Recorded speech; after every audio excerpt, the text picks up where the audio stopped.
La realidad nacional. Con análisis periodístico profesional.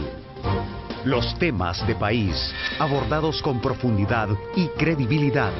Esto y más es su programa de opinión, Diálogo con Ernesto López. ¿Qué tal? Muy buenos días, El Salvador, ¿cómo están? Un placer saludarles, como siempre nos da muchísimo gusto estar con ustedes a esta hora de la mañana. Agradecemos a Dios Todopoderoso por darnos esa oportunidad. Una nueva sentencia judicial desnuda el trabajo legislativo cuando de elegir a funcionarios con notoriedad se refiere. Declarar inconstitucional el nombramiento de 3 magistrados de la Corte de Cuentas cae como un detonante para la clase política partidaria, cuyo estallido representa nuevos indicios de que ya es hora que en el país se recupere lo que se conoce como la institucionalidad. Más, el presidente de la República, Mauricio Funes, hizo alusión al tema, pero dijo este fin de semana en su programa radial que tal decisión podría en algún momento desencadenar nuevamente una crisis entre poderes de Estado. Pero bueno, ¿cuál es el escenario que nos presenta este nuevo mensaje enviado por la Sala de lo Constitucional a los partidos políticos? ¿Quién y quiénes deberán estar al frente de tan importante Contraloría?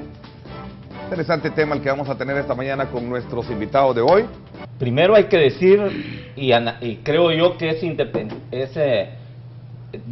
una dependencia de la mentalidad política, el que miremos todos los sucesos que pasaron la semana pasada. Sí. Fue demasiado intenso, o sea, así como hay deporte extremo, en este país hay política extrema, terrible. Para ver, uno, el problema en el CEL-LAGEO, que es quizás el problema más grave que hay en este momento en el país, porque incluso puede destruir al mismo Arena, si ese problema llega a profundizarse. Segundo, el problema de las denuncias que le han hecho a Alba. ¿A dónde estaba la clase política?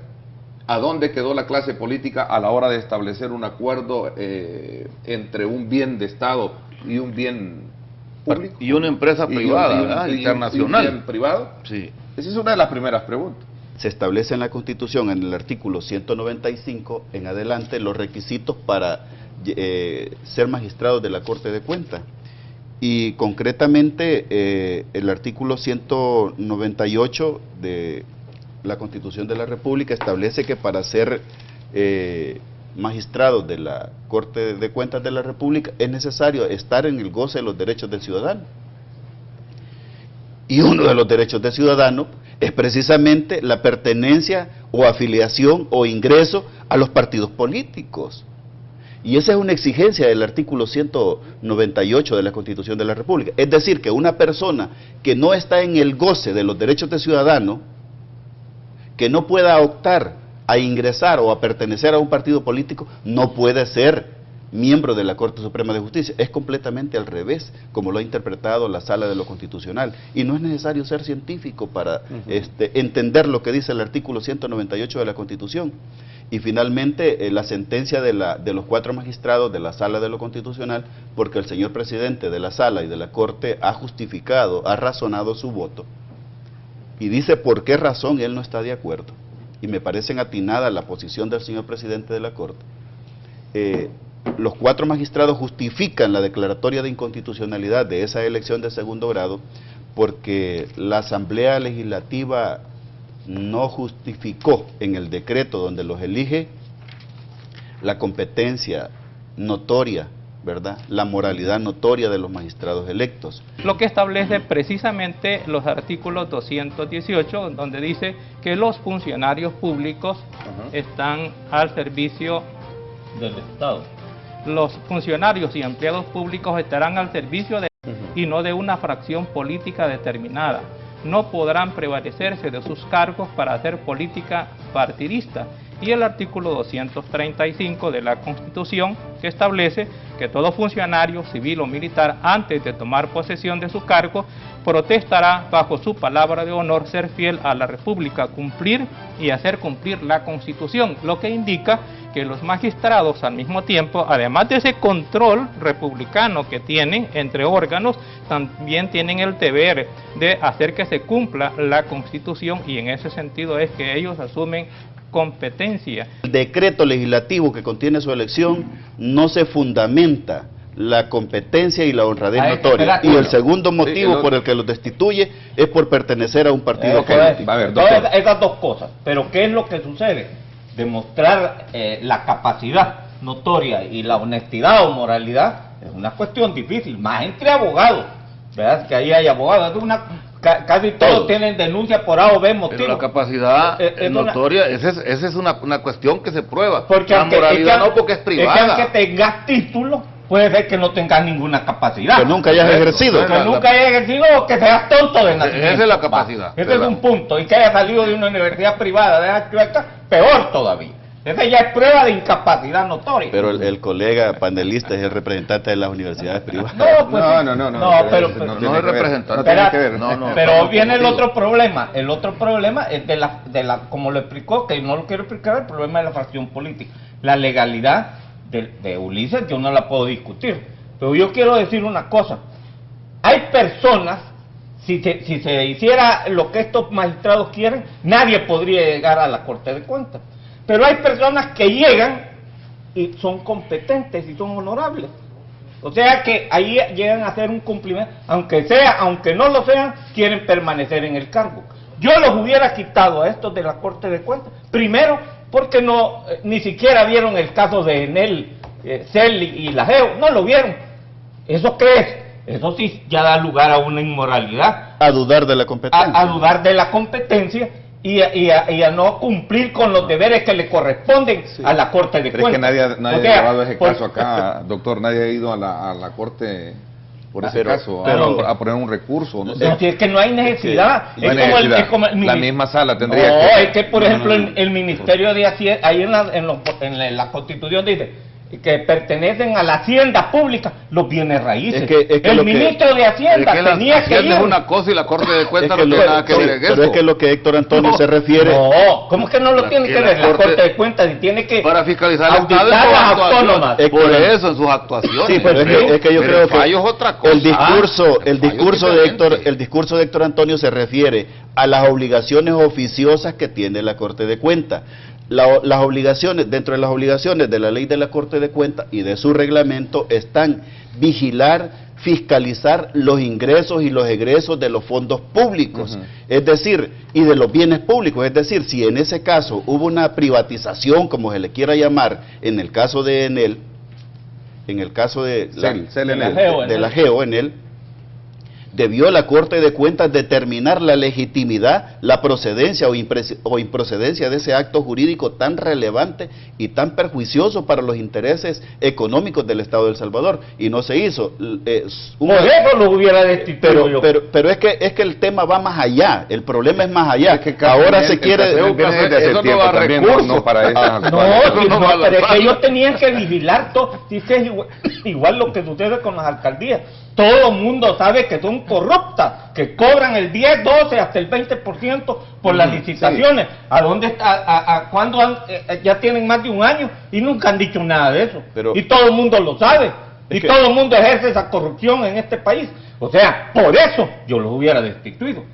Ahora nosotros no podemos estar mezclando aquí. Es el recurso de hecho porque nadie lo ha presentado por lo que tú estás diciendo. Es que ellos no deben descubrir. Es un recurso de hecho. Es que ellos no deben descubrir de oficio. Vaya, mire, no sé si vamos a la pausa. Voy a la pausa comercial, regreso para que ya hablamos un poco más el debate, muy ordenado, y les agradezco mucho. Es que, mire, el ejemplo que está también llevándonos a es ver el papel funcional de cómo están actuando las instituciones del Estado. Pero qué buen punto. Mira, solo una cosa te voy a decir, ¿cómo es posible que en ese caso el Tribunal Electoral pidió millones y vieron y les dijeron, el ministro de Hacienda, no solo tanto, y pueden funcionar? No. Eso hay que Pero es que solo eso es sospechoso para seguirle una diligencia. Lo que quiero dejar para el debate es lo ilógico de esta sentencia.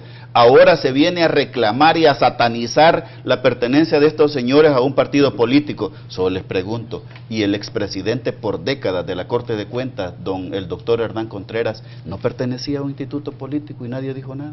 Buena pregunta. Pero yo solamente quiero que quede planteado también que el hecho de que en el pasado las cosas se hayan hecho o decidido de cierto modo no legaliza que se siga haciendo del mismo modo. Lo que sucede es que ahora lo que a nosotros como juristas nos corresponde lo que sucede es que esta sentencia es política. Pero es que ahorita lo que tenemos que analizar es si esa sentencia tiene o no fundamento constitucional. Así es, correcto. Vamos a una pausa. Yo quiero mencionar el recurso presentado por la ciudadana María Olimpia Girón Gildebrand, conocida por María Olimpia Gildebrand. ¿En qué sentido analizarlo? Porque es muy amplio y sé que aquí no... No, correcto, lo voy a decir un poco, no tan del todo. Entonces, vaya, viene esta señora, presenta el recurso. Porque ella era candidata y tenía ella era candidata a este concurso de la Lo que a ella le interesaba y estaba molesta porque no la eligieron a ella y por eso interpuso el recurso. No importa que esté molesta, no, pero es el derecho como ciudadana que tiene le corresponde de hacerlo. Eso no tiene nada que ver. Esté o no interesada en la particular como ciudadana, tiene derecho a presentar el recurso. Eso es lo que yo estoy analizando. Entonces dice, habían 76 candidatos. Empezaron a desglosar todos y quedaron 15. Dentro de esos 15 quedó ella. Entonces, ¿cuál es el problema? Que la actora tenía también una denuncia en la fiscalía por lesiones. Entonces, ¿quién tenía una denuncia por lesiones? La candidata tenía la que ha presentado el recurso. Correcto, pues sí, pues lo estoy aclarando, si no has leído la sentencia. No, cómo no. Va, entonces, la señora Olimpia dice, como fue retirada de los candidatos, se constató que ella poseía una investigación abierta en la fiscalía. Entonces dijo ella, bueno, ¿y cómo es que me sacan? Y no se dieron cuenta que yo tengo esta denuncia también, pues. Entonces viene ella y presenta el recurso y dice, no, entonces estos señores están en la misma condición. Entonces cuando empezamos a analizar cuáles son los requisitos, los informes de la Fiscalía y la Corte de Cuentas no hicieron la revisión correspondiente de los que están de candidatos, de los que están de magistrados de la Corte. Sucede que las facultades constitucionales de la sala son para enjuiciar la constitucionalidad de las leyes, de los decretos, de los reglamentos, toda vez y se trate de normas jurídicas de aplicación general para todos los ciudadanos de un territorio determinado. Es decir, que se trate de decretos ley, no decretos de elección de funcionarios de segundo grado. Eso, como lo dijo Ulises del Dios Guzmán, es un acto administrativo de gobierno de designación de funcionarios de segundo grado, que solamente, siendo un acto administrativo de gobierno, solamente puede ser enjuiciado por la vía administrativa, es decir, para eso está la sala de lo contencioso administrativo. En este caso, en esta sentencia dictada por los 4 magistrados de la Corte Suprema de Justicia, de la Sala de lo Constitucional, en la página 8 hay un tema muy peligroso. Y esa sentencia es o no partidista, esa es otra cosa, que realmente yo lo que digo es que debemos de analizar la fundamentación constitucional y jurídica que tenga. ¿Por qué razón? Porque en realidad se puede emitir una sentencia, bien sea partidista o no partidista, con o sin fundamento constitucional. Entonces a los juristas, ¿qué es lo que nos queda? Se puede, porque alguien puede tener un interés partidario, por ejemplo, puede tenerlo, y sin embargo estar bien fundamentado constitucionalmente, o viceversa, puede no tener un interés partidario y estar desatinado constitucionalmente.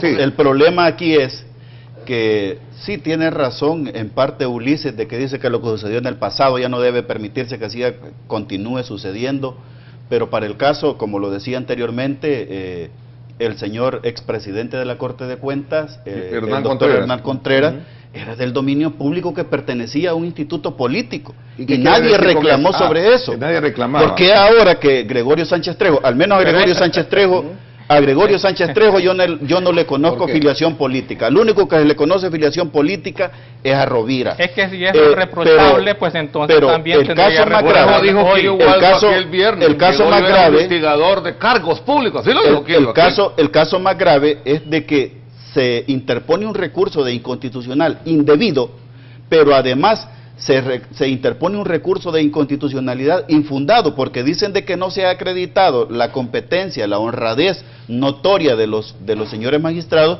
pero no se dice nunca de forma concreta cuáles son en qué consiste la incompetencia que ellos tienen y en qué consiste la falta de honradez que les están achacando. Que ustedes están diciendo aquí está bueno para un posgrado, pero hablemos claro. Hernán Contreras jamás dio una sentencia sensacional con tanta corrupción que había en este país, pero Gregorio Sánchez Trejo tampoco deslumbró de decir he encontrado esto, y eso es también algo sospechoso, hombre. Bueno, ¿Cómo oiga, es posible que habiendo tanta corrupción en este país, tanta malversación de fondos, ni Hernán Contreras, ni Gregorio Sánchez Trejo, y si alguno de ustedes llegara ahí, aquí lo voy a venir a denunciar, porque yo quiero ver pero que no vamos a llegar, algo sensacional. que no vamos a llegar porque yo no soy político. Yo no soy político. Ustedes no me pueden poner a que tenga la capacidad. En el futuro no se sabe. Pero a mí me parece que es muy interesante la posición que hace el doctor, en el sentido de que creo que el país necesita ir avanzando. Estoy totalmente. Creo que es obligación de los ciudadanos poner en tela de juicio el papel que están ejerciendo los funcionarios de cara al saneamiento. Como estos son mis alumnos, les quiero recordar algo. En el caso, hoy han inventado para defender a la ENEL, salvadoreños y extranjeros defendiendo a la ENEL, de que lo que se está vendiendo es el vapor. Cuando ustedes eran mis alumnos, yo les dije, los españoles decían, ustedes son los dueños de la vaca, pero nosotros somos los dueños de la leche. Pero cuando un país se vuelve libre y soberano, es dueño de la vaca y dueño de la leche. Y estos desgraciados nos están invirtiendo otra vez. ¿Quiénes son los desgraciados? Estos desgraciados de la... yo creí que hablaba de los magistrados. No, nos están invirtiendo los papeles otra vez en que ellos son dueños de la vaca y la leche. Claro, no podemos vender nuestra soberanía, pero ¿quién hizo ese contrato? ¿Cuáles fueron las cláusulas que aceptaron con sinvergüenzada en ese tiempo para hacerla? Pues sí, no te estoy diciendo. Entonces hoy nos toca que responder. En tiempo del expresidente Flores, bueno, se armó eso, reformas que son altamente peligrosas. En primer lugar, nosotros no tenemos la capacidad jurídica heredada de los italianos, nosotros somos hijos de espurio, del derecho romano, ¿me entiendes? O sea, nosotros no tenemos, y además de eso nosotros debemos entender, si es que mira, el mundo está loco, de estar privatizado, todos lo nacionalizamos y hoy queremos volver a la privatización, pero un momento, pueden quitarnos algo, pero no nos van a bajar los pantalones tampoco, tampoco, hay que ponerle paro. Bueno, si los italianos no fueron a asaltar al país más desarrollado de África, el de Gaddafi, a Libia, esos tipos son capaces no de andar con árbitros, sino después con los árbitros los asaltamos y mataron a Gaddafi. O sea, uno debe tener claridad de lo que están haciendo los imperios. El peligro en que nos encontramos. Y fíjate otra cosa, aquí en El Salvador, solo quiero terminar con esto. En El Salvador se han dedicado la ultraderecha a atacar las inversiones de Alba, como que son deshonestas, pero no hablan de las inversiones de los colombianos que ya se apoderaron de los bancos, de las aseguradoras, van con los hoteles. Los mexicanos tienen inversiones grandes aquí, traen personal. Pero nadie sospecha de ellos, nadie. Condominios, todos están, pero están atacando a Alba. Si el dinero no es una cuestión de pureza. Y al licenciado Jiménez, que lo oigo hablar yo, le voy a citar una frase de un padre de la iglesia. Yo, musulmán, le voy a citar una frase de San Jerónimo que dice, toda riqueza procede de una injusticia, toda. Si no es injusto el que la tiene, la riqueza siempre procede de una... Y Santo Tomás de Aquino, Santo Tomás de Aquino, el filósofo grande, sociólogo de la iglesia, el teólogo, el gran teólogo, decía, cuando los pobres están pidiendo algo, no te están diciendo que les des, sino que les devolvan lo que es de ellos. En realidad ya existe un problema institucional de nuevo en El Salvador, como dijo Carlos Nasser. Existe ya un conflicto institucional, se está cuestionando la legalidad de la elección de los magistrados y existe ya un conflicto donde se ven nuevamente involucradas los 4 magistrados de la Sala de lo Constitucional y la Asamblea Legislativa. ¿Qué se debería hacer? Ha sentado posición el FMLN en el sentido de que se podría respetar el fallo.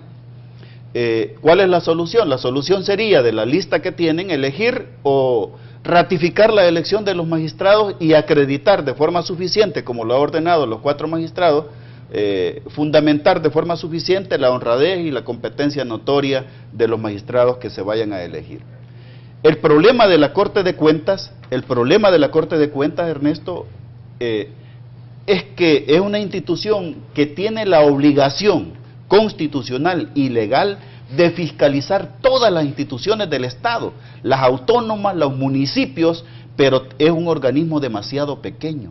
Bueno, que no lo hayan dicho en el pasado es otra cosa, es que ahorita estamos nosotros transitando a que de una época en que no se supervisaba el ejercicio del poder político de la Asamblea Legislativa a una época en donde comience a supervisarse los actos incluso y los decretos y las leyes de la Asamblea Legislativa. Es que no es esa la función de la Sala de lo Constitucional. Pues sí, esa es tu opinión. Yo opino de que la Sala de lo Constitucional sí tiene esa atribución, porque si no, tendríamos una esfera de arbitrariedad en la Asamblea Legislativa que eventualmente podría, no, solamente para exagerar, poner a un menor de edad como presidente de la Corte de Cuentas y decir que la Sala de lo Constitucional no puede revisar ese nombramiento, pero yo igual que la Corte de Derechos Humanos. Yo sigo insistiendo que aunque hubieran sido hombres de partido político, que en realidad lo son, que aunque no se haya comprobado honradez ni capacidad, si hubiera Hernán Contreras hecho algo sensacional, yo no hablaría mal de él. Y si Gregorio Sánchez Trejo, Rovira y Marín hubieran hecho un acto en donde descubren corrupción, yo estaría defendiéndolo, aunque lo demás que está saliendo ahí en las leyes que ustedes dominan también y de tantos requisitos, esto de haber hecho, logrado controlar a alguien, a uno, no necesito más, a uno haberlo controlado y haber causado, como decimos los abogados, impacto social, yo estaría defendiendo, no me importa la ley. Porque ya había evidencia objetiva precisamente de honradez y competencia notoria. Solo un asunto, Marín no es parte de los declarados inconstitucionales. Los declarados inconstitucionales son Gregorio Sánchez Trejo, y Rovira y Javier Bernal. Javier Bernal, bueno, perdón. Mira, dentro de los requisitos que pedían para poder ser candidato, sección de investigación judicial, probidad de la Corte, Tribunal de Ética, todo eso son los requisitos que te piden con tus atestados. Considero que la tregua, aunque como lo llama el padre, una tregua mafiosa, sí es beneficiosa, que se reduzca un fallecimiento, un homicidio, eso es beneficioso, solo de que esto le hace falta mucho más. Yo creo que hay que apostarle a la reinserción para que esta paz mafiosa sea duradera. Debe de apostársele mucho a la reinserción y debe de apostársele mucho a la prevención, en las generaciones futuras. Así es, yo creo que hay que darle el beneficio del tiempo para que eso funcione y que se vuelva, como dice él, sustentable en el tiempo, porque ese es el tema, ¿verdad? La sustentabilidad, la sostenibilidad, cómo se va a manejar, pero creo que de alguna manera pues hay que darle beneficio de la duda, ¿no? O de la confianza. A ver, doctor Hernández Turcio. Bueno, yo como musulmán le quiero decir a usted, padre, nosotros tenemos la creencia de que el mal hay que destruirlo. No es como ustedes lo plantean de apartarse del mal, sino atacar el mal, destruirlo. Ahora, hay una pregunta filosófica fundamental, ¿va? ¿Quién ha creado el mal? Porque también tenemos que combatir quién nos ha creado este mal. Al creador del mal. ¿Verdad? El creador del mal aquí es la misma sociedad. Y entonces tenemos que simplemente no atacarlo, el mal que nosotros hemos hecho. ¿La discriminación? Así es. Pues sí, veamos, hay personas con capacidad, pero que no son honestas. Y hay personas honestas que no tienen capacidad. Entonces, ¿cuál será lo más importante? Hombres que actúen por el bien del país, pero que tengan valor y sean osados para demostrarnos que lo que han encontrado hay que publicarlo para que nos vayamos enterando que esto cambia. Ok, brevemente. 5 Bien, segundos. sí, yo lo único que voy a decir es que en esta sentencia, hasta hoy en esta han puesto fecha, porque le han dado hasta marzo y nunca las habían puesto porque se alargan. Y por supuesto, tienen que nombrarse nuevas personas, volver a llamar a la gente o hacer un nuevo concurso. Ok, Raúl. No necesariamente deben de elegir a nuevas personas, se pueden reelegir a los que ya están, o elegir a nuevas. No, porque en todo caso deben de, terminado. en todo caso deben de elegirse a las personas más valientes al frente de la Corte de Cuentas. Bueno, yo considero de que la sala ha sido competente para conocer el caso, considero que la sala ha resuelto acertadamente el caso y también considero de que la solución no está en una ratificación, porque la declaratoria de inconstitucionalidad es sobre el procedimiento y por tanto el procedimiento viciado no puede ser ratificado, sino que tiene que ser sustituido. Bueno, no les han caducado los procesos. Les agradezco muchísimo, Carlitos Nasser, también Ulises del Río Guzmán, gracias también, doctor Hernández Turcio. Gracias a ti por la invitación, Creo Ernesto. que ha sido de mucho provecho abrir la semana con el análisis jurídico que ustedes este día nos han planteado de este tema y también los colaterales que hemos tenido, que es el caso CLNL, que creo que va a dar mucho que hablar. Alba y todo eso. Alba y los otros temas. Bueno, gracias por mi parte. Esto es todo por hoy. Pásenla bien y como siempre recuerden lo más importante, amar a Dios sobre todas las cosas.